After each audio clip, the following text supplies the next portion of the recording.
เห็ดไม้นักก้อนท่านผู้ชมเบ้ยไม้ดำโบดดำเสียมเนาะปลาของห้องดำเสียมไปขุดเอาหน่อไม้เนาะเอาหน่อขาวมันมันจังบกขม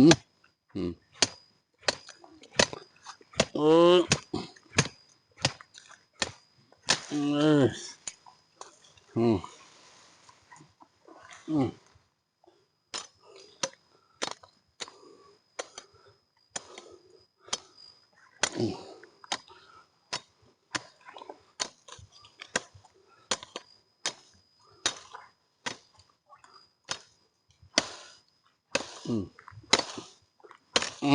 ได้ละบ้านนะได้ละแต่แปลงอยู่พุ่นละยันใหญ่พุ่น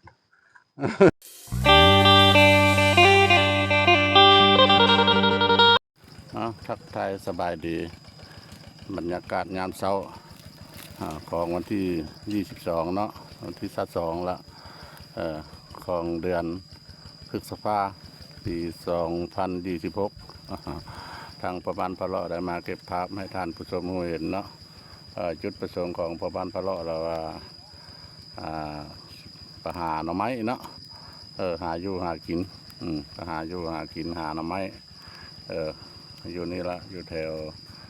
หัวไห้ไปหน้าของพ่อแม่ประชาชนเนาะพี่เด้ออยู่ที่บ้านเล่าหัวหน้าตีนผู้คันนาตามพ่อบ้านพะเลาะไปเบิ่งเลยว่าเพิ่นสิได้หน่อไม้เมื่อต้มมาแกงบ่หรือว่าสิบ่ได้เนาะไปเบิ่งพร้อมกันเลยได้มาพ่อลูกพ่อหลานเนาะพ่อพี่พ่อน้องเลยมาพากรถมอเตอร์ไซค์ไปนะเพื่อนนั่นแหละเพื่อนกำลังมาถ่ายนี่แหละถ่ายคัดกระห้องว่าถ่ายค้นเนาะถ่ายนั้นถ่ายปีนดินพันล่าห้องแล้วถ่ายหูดถ่ายอีกเท่านึงแล้วยังบัตรสีดำแท้ในก้าเงายังได้ถ่ายอีกบัตรที่2นะอยู่ลาวมาคันถ่ายเพื่อเดียวเราบ่ได้ต้องได้อันนี้มันขึ้นครับวิถีของชนบทเนาะ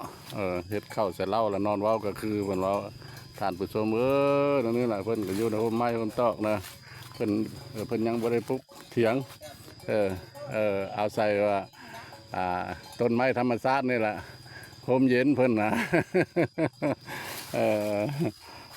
กินข้าวแรงกับกินข้าวงานก็ยังงามนะ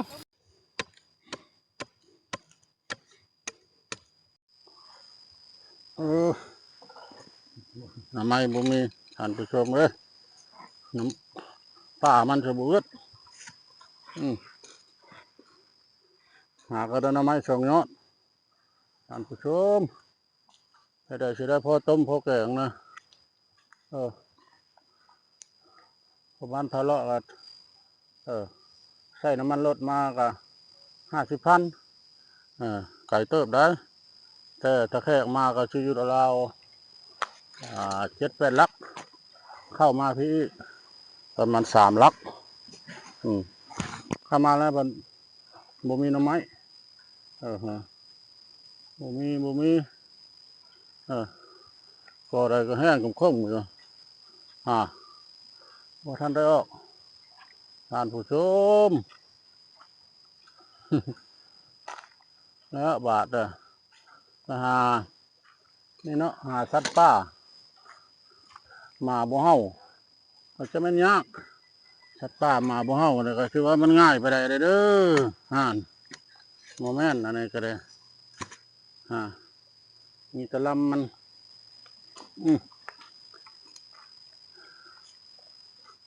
มีตะลำบ่มียอด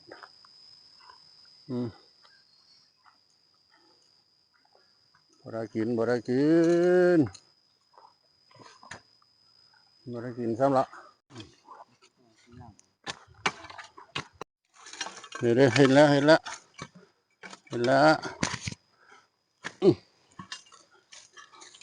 โอ้นี่ตะหนาม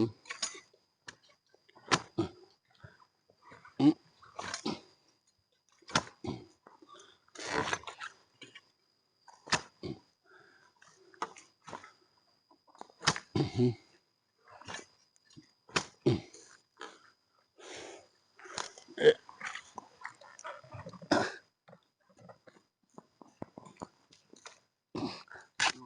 อเออได้แล้วเพื่อ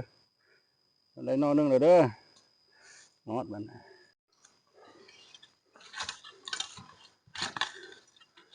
ไม่ตัวน่ะยังบอกอันผู้ชมเดือน7 เดือน 8แล้วยังบอกนะ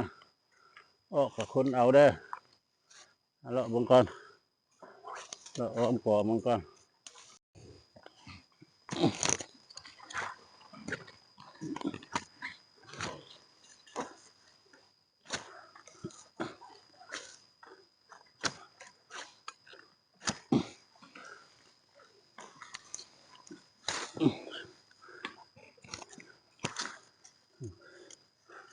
ได้น้อยนึง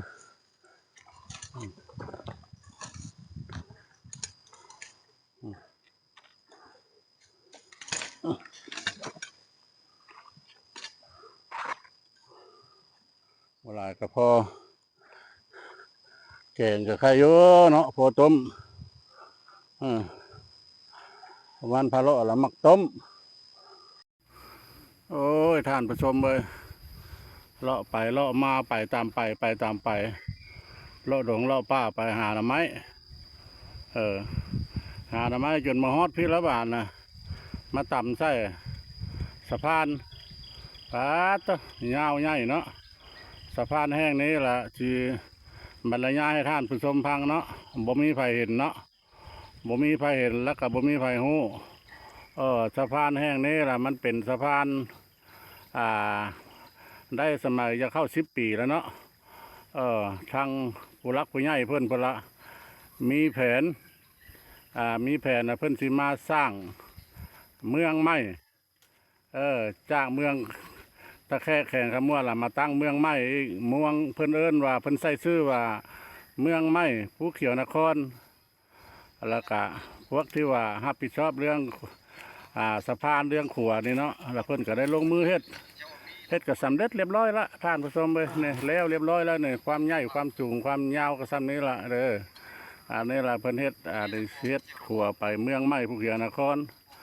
บาทนี้ละมันมีแผนการเปลี่ยนแปลงเนาะเปลี่ยนแปลงแล้วก็เลยโจะมานี่ก็เข้ายังฮอด10 ปีแล้วท่านผู้ชมเลยแต่ยังบ่ได้เกิดดินดอนตอนหญ้าก็จำนวนนึงก็ได้บุกเบิกแล้วถนนหนทางก็จำนวนนึงก็ได้เฮ็ดได้สร้างไปแล้วกับพอดีเพิ่นสร้างโจ๊ะแค่เพิ่นที่มีแผนอะไรก็เลยห้างก็เลยเป็นขัวห้างเนาะหรือว่าสะพานห้างรอรุ่นFC ภายในหรือต่างประเทศเนาะพี่ๆน้องๆพ่อบ้านพะเลาะเข้าป่าหาหน่อไม้กับทีมงานบ่าวแปลงบรรณาวันเราไปเข้าท่านยังบ่ได้ฮะเราได้เลยฮะได้เลยฮะใช่ไหมอันนี้ใช่ไปเลยคาราคุดอันนี้เราเดินมากับบ่าวแปลงแล้วก็มาเศร้าอยู่อันนี้แหละเขาห้องว่าห่มอย่างอันนี้ห่มคอเนาะห่มคอรออ้ายเนาะห่มคอรอแผ่นเพิ่นว่าเจ้าของให้ของหน้าเพิ่นกะในเดนี่ละเพิ่นพาลูกพาเต้าสบายดีอันนี้กาอันนั้นกาเอาพ่อแล้วบอกหรือยังเคยเอากาน้ำบ่พ่อเลยเอากาน้ำบ่ตัวนี้เอากาบกบ่มีน้ำโดยเรากาบกหน้าก็กว้างขวางดีต้องฮอดพุ่นบ่แม่เราทุละเฮ็ดตัวกันยังบ่ทันได้แล้วหน้าลายได้ผัดเป็นเคยแล้วมันดุได้อย่างไรได้แม่ละเป็นเคยบุดุแล้วมันหน้าลายต้องทำทุ่งเพิ่นละเนื้อที่เพิ่นเนาะเพิ่นเนื้อที่เพิ่นกว้างขวางอันผู้ใดมักอาชีพนี้ก็มีลูกยังมีเฉพาะลูกสาวเบิดแล้วเม็ดแล้วโอ้ยบ่ทันแล้วเนาะผู้ใดยังมาแม่ในนาเนี่ยเนาะ